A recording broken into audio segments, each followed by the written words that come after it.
भारत जो है वो एक लोकतांत्रिक देश है और इसमें जो सबसे बड़ी पावर होती है वो प्रधानमंत्री की होती है। तो आइए आज जानते हैं कि जो प्रधानमंत्री है उनकी नियुक्ति कैसे होती है। प्रधानमंत्री की नियुक्ति, सबसे पहले देखिए प्रधानमंत्री की नियुक्ति के लिए जो कैंडिडेट है उसकी जो आयु है 25 वर्ष होनी चाहिए। 25 वर्ष या उससे ज्यादा, उससे कम नहीं होनी चाहिए। अगर उसकी योग्यता की बात की जाए तो भारत का नागरिक होना चाहिए, भारत का नागरिक होना चाहिए, किसी भी लाभ पद पर आसीन ना हो, किसी भी लाभ पद पर आसीन ना हो। लाभ पद पर आसीन ना हो इस चीज का मतलब है कि कोई भी गवर्नमेंट जॉब वगैरह ना करता हो। ठीक है, उसके बाद और क्या कंडीशंस होती हैं उसकी। प्रधानमंत्री का जो निर्वाचन करता है,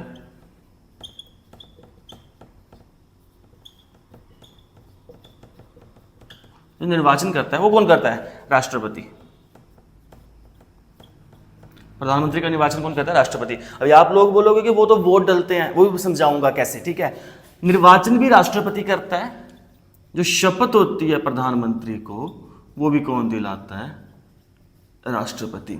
और अगर प्रधानमंत्री ने इस्तीफा दे दिया तो कौन उसको लेता है? राष्ट्रपति।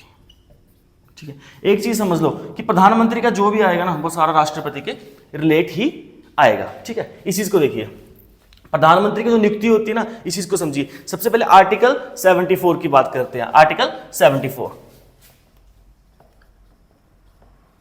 आर्टिकल 74, आर्टिकल 74 के तहत क्या होता है? जो राष्ट्रपति होता है उसे अपने कार्यों की सलाह के लिए एक मंत्री परिषद की जरूरत होती है।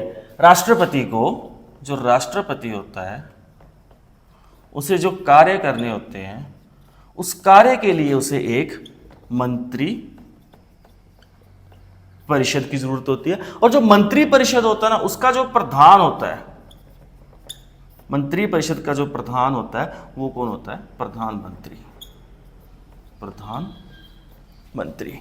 आर्टिकल 74 के तहत राष्ट्रपति को अपने कार्यों के लिए एक मंत्री परिषद की जरूरत होती है और जो मंत्री परिषद होता है उसका जो प्रधान होता है वो कौन होता है? प्रधानमंत्री होता है। आगे देखिए इस चीज को, आर्टिकल 75, आर्टिकल 75, अनुच्छेद 75। अनुच्छेद 75 के अनुसार क्या होता है? जो राष्ट्रपति होता है, राष्ट्रपति क्या करता है? प्रधानमंत्री की नियुक्ति करता है। और जो प्रधानमंत्री होता है फिर क्या होता है? प्रधानमंत्री अपनी सलाह देता है राष्ट्रपति को और उसके बाद मंत्रिमंडल की नियुक्ति की जाती है। उसके बाद क्या किया जाता है? मंत्रिमंडल की नियुक्ति की जाती है। अब कंडीशंस देखिए, प्रधानमंत्री बनने के लिए जो कंडीशंस की, राष्ट्रपति कैसे बताता है कि किसको प्रधानमंत्री बनाया जाए, इस चीज को समझिए। देखिए, अगर भारत के संविधान की बात करेंगे, लोकसभा की बात करेंगे ना, क्योंकि प्रधानमंत्री जो होता है वो लोकसभा का हेड होता है ना। सारा मंत्री परिषद जो होता है वो लोकसभा में आता है। तो इसकी बात करेंगे तो लोकसभा में टोटल सीट्स कितनी है? 545, 545 सीट है। और जिस भी पार्टी का प्रधानमंत्री बनेगा उस पार्टी के लिए सीट्स कितनी होनी चाहिए? 273, 273 सीट उसको होनी चाहिए। ठीक है, अब देखिए, मान लीजिए जो इलेक्शन आया तो इलेक्शन में 5 से 6 पार्टियां खड़ी हुई हैं, उनमें क्या हो रहा है? किसी भी पार्टी को 273 सीट्स नहीं मिल रही है। तो इसका मतलब ये नहीं है कि सरकार नहीं बनेगी। अब इसमें क्या किया जाता है? इसमें गठबंधन किया जाता है। ठीक है, अगर आप देखोगे ना प्रेजेंट में जो बीजेपी है, बीजेपी को बीजेपी नहीं बोल के एनडीए बोला जाता है। अगर आप न्यूज में देखोगे ना उसको एनडीए बोला जाता है। तो एनडीए मतलब क्या है कि अदर पार्टी का गठबंधन किया गया उसमें, इसलिए वहां का प्रधानमंत्री उसको बनाया गया है। ठीक है, क्या किया जाता है? गठबंधन किया जाता है, सरकार का गठबंधन किया जाता है। अन्य अन्य राज्यों की अन्य अन्य पार्टियां मिला के उनके साथ अलायंस, समझौता किया जाता है और फिर क्या किया जाता है? सरकार बनाई जाती है। मतलब इस तरीके से बनाई जाती है कि जो पार्टियां खुद में गठबंधन कर रही हैं उनकी जो सीट्स हैं वो कितनी होनी चाहिए?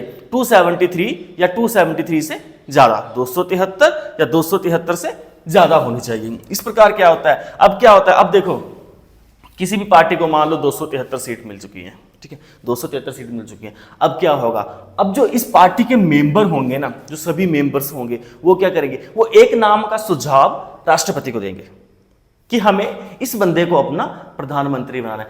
तब जाके राष्ट्रपति प्रधानमंत्री की नियुक्ति करता है, समझे, मतलब करता तो राष्ट्रपति है, लेकिन इनडायरेक्ट वे से क्या हो रहा है, जो लीडिंग पार्टी है वो क्या कर रही है, वो खुद नाम बता रही है कि हम इस बंदे को अपना प्रधानमंत्री बनाना चाहते हैं। तो फिर क्या होता है, उस बंदे को अपना प्रधानमंत्री बनाया जाता है। और अब जब मंत्रिपरिषद की बात आती है, मंत्रिमंडल की बात आती है, तो प्रधानमंत्री क्या करता है, अब प्रधानमंत्री राष्ट्रपति को बोलेगा कि ठीक है, मुझे ये चाहिए, मुझे ये चाहिए, मुझे ये चाहिए, ठीक है। तो क्या करेगा, जो राष्ट्रपति होता है वो प्रधानमंत्री की सलाह पे क्या करता है, उसकी नियुक्ति करता है, ठीक है। तो ये था आपका जो प्रधानमंत्री की नियुक्ति। अब देखते हैं, नेक्स्ट देखते हैं कि पहला प्रधानमंत्री कौन था, ऐसा कौन सा प्रधानमंत्री था जिन्होंने कभी पार्लियामेंट फेस नहीं करा है, पहली महिला प्रधानमंत्री कौन थी, सबसे छोटा कार्यकाल, ठीक है। चलिए इस चीज को देखते हैं।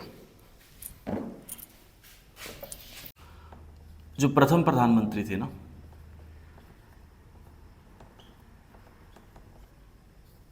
प्रथम प्रधानमंत्री जो थे, सभी को पता है, पंडित जवाहरलाल नेहरू, है ना, पंडित जवाहरलाल नेहरू थे। लेकिन इनकी सबसे खास बात क्या थी, इनका जो कार्यकाल था ना वो 1947 से लेके 1964 तक, मतलब कि आज तक का सबसे लंबा। अगर क्वेश्चन ये आएगा कि सबसे लंबा कार्यकाल किस प्रधानमंत्री का था, तो पंडित जवाहरलाल नेहरू का 1947 से लेके 1964 तक, ठीक है। सेकंड देखिए, पहली महिला प्रधानमंत्री, पहली महिला प्रधानमंत्री कौन थी, श्रीमती इंदिरा गांधी।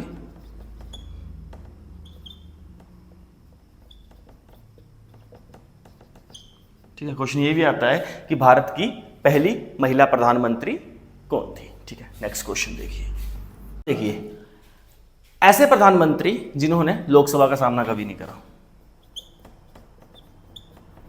लोकसभा का सामना, ठीक है, तो वो कौन थे, चौधरी चरण सिंह। क्या नाम था उनका, चौधरी चरण सिंह।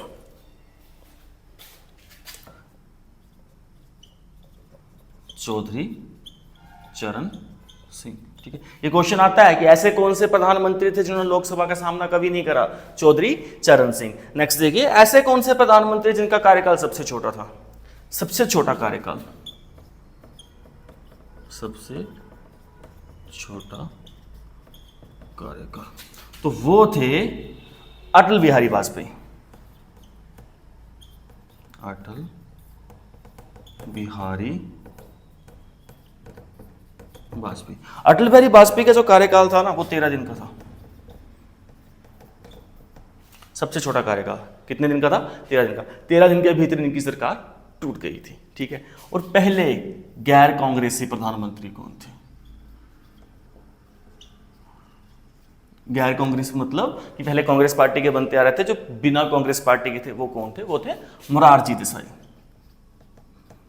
मोरारजी देसाई, ठीक है। तो ये आपके क्वेश्चन बनते हैं। पहला, प्रधानमंत्री की नियुक्ति, आर्टिकल्स पूछ सकता है, वो कौन कौन से आर्टिकल्स में आती है। तो आर्टिकल 74 में क्या होता है, राष्ट्रपति को जरूरत पड़ती है मंत्रिमंडल की, इसलिए क्या करता है, वो मंत्रिमंडल से प्रधानमंत्री की नियुक्ति करता है। आर्टिकल 75 में जो राष्ट्रपति है वो क्या करता है, प्रधानमंत्री की नियुक्ति करता है। प्रधानमंत्री क्या करता है, मंत्रिमंडल के अन्य सदस्यों की नियुक्ति करता है, ठीक है। उसकी योग्यता, भारत का नागरिक हो, उसकी एज ओवर 25+ हो, और वो किसी भी लाभ पद पे आसीन ना हो, मतलब कोई भी गवर्नमेंट जॉब पे ना हो, ठीक है। उसके बाद देखिए क्वेश्चंस क्या बनते हैं, प्रथम प्रधानमंत्री पंडित जवाहरलाल नेहरू, लेकिन उनका कार्यकाल सबसे बड़ा था।